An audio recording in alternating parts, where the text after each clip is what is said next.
തൃപ്പൂണിത്തുറയിലെ പടക്കശാലയിലുണ്ടായ സ്ഫോടനത്തിൽ പോലീസ് അന്വേഷണം തുടരുന്നു. സ്ഫോടനത്തിൽ അറസ്റ്റിലായ 4 പേരെ ഇന്ന് കോടതിയിൽ ഹാജരാക്കും. ക്ഷേത്ര ഭാരവാഹികളടക്കമുള്ളവരെ സ്ഫോടക വസ്തു നിയമം ഉൾപ്പെടെ ജാമ്യമില്ലാ വകുപ്പുകൾ ചുമത്തി കഴിഞ്ഞ ദിവസമാണ് അറസ്റ്റ് ചെയ്തത്. ഗുരുതരമായി പരിക്കേറ്റ 4 പേർ കളമശ്ശേരി മെഡിക്കൽ കോളേജിൽ ചികിത്സയിലാണ്. ഈ വാർത്തയുടെ കൂടുതൽ വിവരങ്ങളുമായി AT അശ്വതി ചേരുന്നു. അശ്വതി, പരിക്കേറ്റവരുടെ ആരോഗ്യസ്ഥിതി ഇപ്പോൾ എങ്ങനെയുണ്ട്? ആ പ്രദേശത്തിൻ്റെ ഇപ്പോഴത്തെ ഒരു അവസ്ഥ എന്താണ്? ആളുകളൊക്കെ എങ്ങനെയാണ് പ്രതികരിക്കുന്നത്? അവിടെ ഈ നാശനഷ്ടങ്ങളുടെ കണക്കെടുപ്പൊക്കെ പൂർത്തിയായോ? ലിബീഷ്, ഇവിടെ മറ്റ് കണക്കെടുപ്പുകളും മറ്റും നടക്കുകയാണ്. അതിലുപരി ഓരോ വീടും വളരെയധികം കേടുപാടുകൾ സംഭവിച്ചിട്ടുണ്ട് ഈ വീടുകൾക്കൊക്കെ തന്നെ. ഇപ്പം ഞാൻ നിൽക്കുന്നത് ഈ സ്ഫോടനം നടന്ന സ്ഥലത്തിന് നേരെ ഓപ്പോസിറ്റുള്ള വീട്ടിലാണ്. ഇവിടെ ഇത് ഭൂരിഭാഗവും ഈ വീട് തകർന്ന് ഇരിക്കുന്ന നിലയിലാണ്. അത് വൃത്തിയാക്കുകയും അവിടെ നിന്ന് ആ സാമഗ്രികളൊക്കെ, ഈ അപകട സാധ്യതയുള്ള സാമഗ്രികളൊക്കെ അവിടെ നിന്ന് മാറ്റുകയും ചെയ്യുന്ന പ്രവൃത്തിയാണ് ഇപ്പോൾ ഇവിടെ നടന്നുകൊണ്ടിരിക്കുന്നത്. നിരവധി ഇത് തന്നെയാണ് ഇവിടെ ഈ പരിസരത്തുള്ള മിക്ക വീടുകളിലും ഇപ്പം നടക്കുന്നത്. ഈ വീടുകൾ വൃത്തിയാക്കുകയും അതുപോലെ തന്നെ ഇതിൻ്റെ അറ്റകുറ്റപ്പണികൾ നടത്തേണ്ട ഒരു സാഹചര്യമുണ്ട്. അപ്പോൾ അതുകൊണ്ട് അതിന് മുന്നോടിയായിട്ടുള്ള പ്രവർത്തനങ്ങളാണ് ഇവിടെ നടന്നുകൊണ്ടിരിക്കുന്നത്. വിവിധ രാഷ്ട്രീയ പാർട്ടികളുടെ സംഘങ്ങളും അതുപോലെ തന്നെ ഹരിതകർമ്മസേന അടക്കമുള്ള വിഭാഗങ്ങൾ ഇവിടെ എത്തി. അവരുടെ നേതൃത്വത്തിലാണ് ഇപ്പോൾ ഇവിടെ ഈ ഇത്തരത്തിലുള്ള വീട് വൃത്തിയാക്കലും മറ്റും നടന്നുകൊണ്ടിരിക്കുന്നത്. അകത്ത് ഇതിന് നിരവധി ആളുകൾ ഇവിടേക്ക് എത്തിയിട്ടുണ്ട്. നമുക്ക് ഇവരോട് ചോദിക്കാം, ഇവിടെ വളരെ ബുദ്ധിമുട്ടാണോ? ബുദ്ധിമുട്ടാണോ എന്ന് ചോദിച്ചാൽ ബുദ്ധിമുട്ട് തന്നെയാണ്. പക്ഷേ ഇത് ബുദ്ധിമുട്ടായിട്ട് നമ്മൾ കണക്ക് കൂട്ടുന്നില്ലെന്നുള്ള സത്യം. ഇതൊരു ആവശ്യമല്ലേ? ശരിക്കും പറഞ്ഞാൽ ഒരു അപകടം നടന്നാൽ അവിടെ എന്ത് അപകടമായാലും നമ്മൾ ചെല്ലുക എന്നുള്ളതാണ് നമ്മുടെ കടമ. ഈ വീടിന് വലിയ തീർച്ചയായിട്ടും ഇപ്പൊ ഈ വീട് മാത്രമല്ല, ഇത് എല്ലായിടത്തും നോക്കിയാൽ നിങ്ങൾക്ക് കാണാവുന്നേ ഉള്ളൂ. മൊത്തം പോയിട്ടുണ്ട്. 5-6 വീട് മൊത്തം പോയിട്ടുണ്ട്, മുഴുവനായിട്ട് പോയിട്ടുണ്ട്. അപ്പൊ അത് നമുക്ക് ചെയ്യാവുന്ന നമ്മൾ ചെയ്തു കൊടുക്കുന്നു. അത്ര നമുക്ക് ചെയ്യാൻ പറ്റുള്ളൂ. നാട്ടുകാരുടെ മറ്റ് ഓരോ സംഘടന, ആ സംഘടനകളും സഹകരണം ഇതിനകത്തുണ്ട് കേട്ടോ, എല്ലാവർക്കും ഉണ്ട്. ഇതാണ് വിവിധ സംഘടനകൾ ഒരു എല്ലാവരും തന്നെ, അതുപോലെ തന്നെ ഹരിതകർമ്മസേന എല്ലാം ഇവിടെ എത്തിയിട്ടുണ്ട്.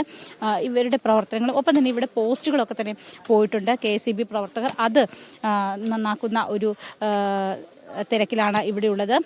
അവരോടും നമുക്ക് ചോദിക്കാം. ചേട്ടാ, ഇവിടെ എന്തൊക്കെയാ പോസ്റ്റ് പോയി കുറെ വീട് ബിൽഡിംഗ് പോയിട്ടുണ്ട്. നിങ്ങൾ എന്തൊക്കെയാ? ഞങ്ങൾ പോസ്റ്റ് നോക്കുന്നു, KCB വർക്ക് ചെയ്യുന്നു. എത്ര സമയം കൊണ്ട് ഇതൊക്കെ ശരിയാക്കാൻ പറ്റും? ഇതൊരു 3-4 മണിക്കൂർ ഓടിക്കും. പോസ്റ്റ് ഇടണം, കമ്പി ഒരിക്കണം, ആ വർക്കൊക്കെ ചെയ്യണം. 4 മണിക്കൂർ ഇന്ന് തന്നെ ശരിയാക്കാൻ പറ്റും. ലിബീഷ്, ഇതാണ് ഇന്ന് തന്നെ ഈ കാര്യങ്ങളൊക്കെ തന്നെ ശരിയാക്കാനായിട്ടും അതുപോലെ തന്നെ ഇത്തരത്തിലുള്ള ഈ വൈദ്യുതി പുനഃസ്ഥാപിക്കുന്നതുമായി ബന്ധപ്പെട്ട പ്രവർത്തനങ്ങൾ ഇന്ന് തന്നെ ശരിയാക്കാനായിട്ട് സാധിക്കുമെന്നാണ്. അതിനുള്ള കഠിന പ്രയത്നത്തിലാണ് ഇവിടെ KCB പ്രവർത്തകരടക്കമുള്ളവർ, മറ്റ് നാട്ടുകാരും എല്ലാവരും ഇവിടെ ഉണ്ട്. വളരെ ഊർജിതമായിട്ട് തന്നെ പ്രവർത്തനങ്ങൾ നടക്കുന്നുണ്ട്. എത്രയും പെട്ടെന്ന് തന്നെ സാധാരണ നില പുനഃസ്ഥാപിക്കാനുള്ള ശ്രമത്തിലാണ് എല്ലാവരും. എത്ര വീടുകളിൽ ഇപ്പോൾ ഈ കൃത്യമായിട്ട് എനിക്ക് അറിഞ്ഞുകൂടാ, അത് പരിസരവാസികളോട് ചോദിച്ചാൽ അറിയുള്ളൂ.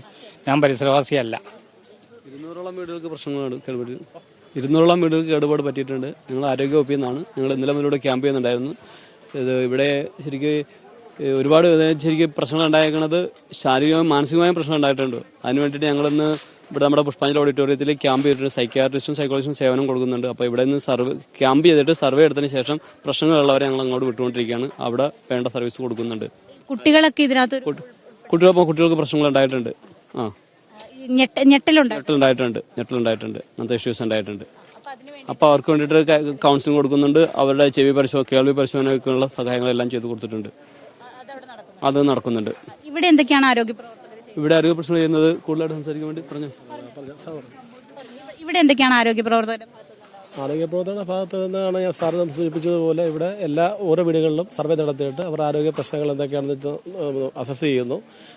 ഇപ്പോൾ താലൂക്ക് ഹോസ്പിറ്റലിൽ പ്രത്യേകമായ രീതിയിൽ നമ്മുടെ ബഹുമാനപ്പെട്ട DMOയുടെ നേതൃത്വത്തിൽ ഡെസ്ക് ഓപ്പൺ ചെയ്തിട്ടുണ്ട്. അവരെ ആ കാറ്റഗറിയിലേക്ക് വിടുന്നു. അതുകൂടാതെ തന്നെ മാനസിക ആരോഗ്യവുമായി ബന്ധപ്പെട്ടുകൊണ്ട് ബുദ്ധിമുട്ടുള്ള ആളുകളെ കാഷ്വാലിറ്റീസിൽ വേണമെങ്കിൽ അവർക്ക് അങ്ങനെയുള്ള ഒരു ക്രമീകരണം ചെയ്യുന്നു. അതുകൂടാതെ ലൈവായിട്ട് നിലവിൽ തന്നെ ഇപ്പോൾ അവർക്ക് വേണ്ട ഒരു മാനസിക സപ്പോർട്ടും കാര്യങ്ങളും കൗൺസിലിങ്ങും നിലവിൽ വീടുകളിൽ കൊടുത്തുകൊണ്ടിരിക്കുന്നു. ഈ പരിക്ക് പറ്റിയ ആളുകളുടെ ഇപ്പോഴത്തെ ഇതൊക്കെ പറ്റിയതിനെക്കുറിച്ച് DMO ആണ് അതിൻ്റെ ജില്ലാ മെഡിക്കൽ കോളേജ്. ഇപ്പൊ ഇവിടെ ക്യാമ്പുകളിൽ താമസിക്കുന്ന ആർക്കെങ്കിലും എന്തെങ്കിലും വലിയ പ്രശ്നങ്ങളൊക്കെ അങ്ങനെ കാണുന്നുണ്ടോ? ഇല്ല, അങ്ങനെ ഇപ്പോൾ നോക്കുമ്പോൾ അങ്ങനെയുള്ള ഗുരുതരമായ കാര്യങ്ങളൊന്നും കാണാനില്ല. അതെല്ലാം തന്നെ ഇന്നലെ ബഹുമാനപ്പെട്ട DMOയുടെ നേതൃത്വത്തിൽ കാര്യങ്ങളെല്ലാം ചെയ്ത് അവർ കാഷ്വാലിറ്റീസിൽ പെടുത്തിയിട്ടുണ്ട്. ലിബീഷ്, ഇത്തരത്തിലാണ്, അതായത് ആരോഗ്യ പ്രവർത്തകരുടെ നമ്മുടെ ഹെൽത്ത് ഡിപ്പാർട്ട്മെന്റിന്റെ വലിയ തരത്തിലുള്ള ഒരു പ്രവർത്തനമാണ് ഇവിടെ നടന്നുകൊണ്ടിരിക്കുന്നത്. അവരിപ്പോഴും ഈ ലൊക്കേഷനിൽ തന്നെ വന്ന് ക്യാമ്പ് ചെയ്ത് ഇവിടെ ആർക്കെങ്കിലും എന്തെങ്കിലും പ്രശ്നങ്ങൾ ഉണ്ടായിട്ടുണ്ടോ എന്ന് കൃത്യമായി വിലയിരുത്തുന്നു. ഒപ്പം തന്നെ കുട്ടികളും സ്ത്രീകളും പ്രായമായവരും ഒക്കെ ഉണ്ട്.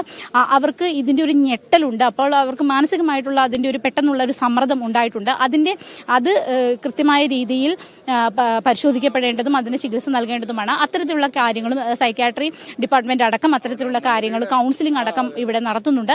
അത് പ്രത്യേകിച്ച് ഇവിടെ ഒരു ക്യാമ്പ് അറേഞ്ച് ചെയ്തിട്ടുണ്ട്. ക്യാമ്പിന്റെ ഭാഗമായിട്ടാണ് ഇത്തരത്തിലുള്ള പ്രവർത്തനങ്ങൾ നടന്നുകൊണ്ടിരിക്കുന്നത്.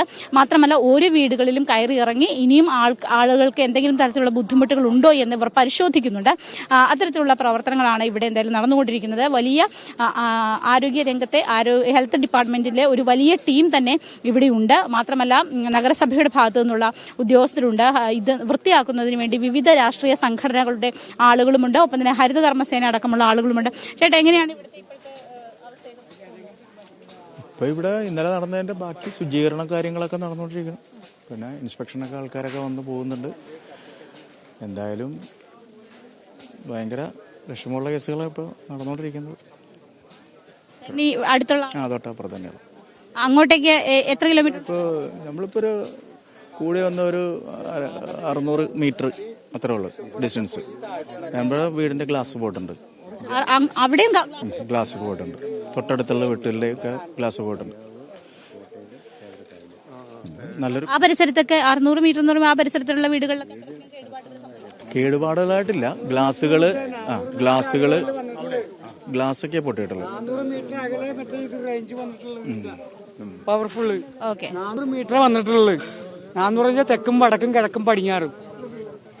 ഏകദേശം 500 അറൗണ്ട് അത്രയും ഭാഗങ്ങളിലുള്ള വീടുകൾക്ക് കേടുപാടുകൾ സംഭവിച്ചിട്ടുണ്ട്. ഏറ്റവും അകലേക്കുള്ള വീടുകളിലേക്ക് ഗ്ലാസ് പൊട്ടുന്ന അടക്കമുള്ള ചെറിയ ചെറിയ കേടുപാടുകൾ. ഏറ്റവും അടുത്തുള്ള വീടുകൾ പൂർണ്ണമായും തകർന്നു. അത് വാസയോഗ്യമല്ലാത്ത രീതിയിലേക്ക്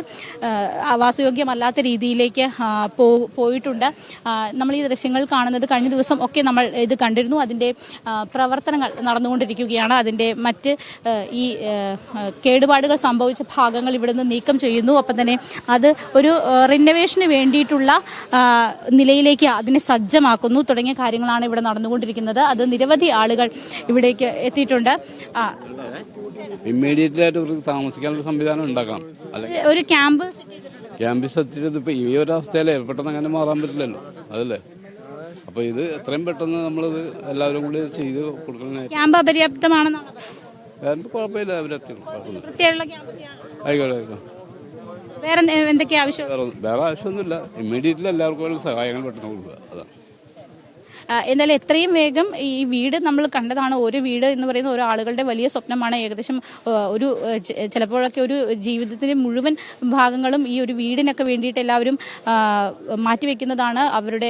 അതുകൊണ്ട് തന്നെ ഇത് പോവുക എന്ന് പറയുന്നത് ഒരു ശരാശരി മലയാളിയെ സംബന്ധിച്ചിടത്തോളം വലിയ ഒരു നഷ്ടം തന്നെയാണ്. അപ്പോൾ അതിന് വേണ്ട അത് തിരിച്ചു കിട്ടുന്നതിന് വേണ്ടിയിട്ടുള്ള എല്ലാ തരത്തിലുള്ള സഹായങ്ങളും എത്രയും വേഗം എത്തിക്കണം എന്നതാണ് ഇവിടെ നാട്ടുകാരുടെയും എല്ലാം ആവശ്യം. എന്തായാലും എല്ലാ തരത്തിലുള്ള സഹായങ്ങളുമായി നാട്ടുകാരും രാഷ്ട്രീയ സംഘടനകളും ഒപ്പം തന്നെ സർക്കാരിന്റെ വിവിധ ഡിപ്പാർട്ട്മെന്റുകളും ഇവിടെ തമ്പടിച്ചിട്ടുണ്ട്. അവരുടെ പ്രവർത്തനങ്ങൾ മുന്നോട്ട് പോവുകയാണ്. ലിബീഷ്, അശ്വതി, ഈ കേസിന്റെ അന്വേഷണം ഇപ്പോൾ എങ്ങനെയാണ് പുരോഗമിക്കുന്നത്? പ്രധാന പ്രതികളെല്ലാം പിടിയിലായിട്ടുണ്ടോ?